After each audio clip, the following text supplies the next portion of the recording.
Okay, this one's tricky. They're basically saying, how can I make this kite turn into this LOWR, lower, right? So first thing I notice is I have to rotate this, kite. I have to rotate it, right, 90 degrees, right? So if I do that first, if I, rotate, then I'm left with this is kind of hard to draw, but I'm left with this.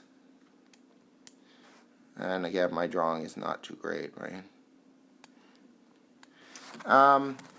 So that's after the first step. And then I'd have to translate it, right? Because I need to shift this over now, right? On top of it, right? And down, right? I have to translate in two directions, over and down. So 2 would be translate. And then they look like they're different sizes. This one's really hard to tell. It looks like this kite is smaller. So if it is smaller, then I'd have to do a dilation, right? Sorry, 3. I'd have to do a dilation. If they're not smaller, we wouldn't have to, but it looks smaller. In my picture here, it looks smaller.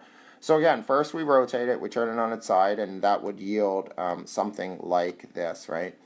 And then we translate, we shift it over and down. And then once it's on top of each other, we dilate it to make it the exact size.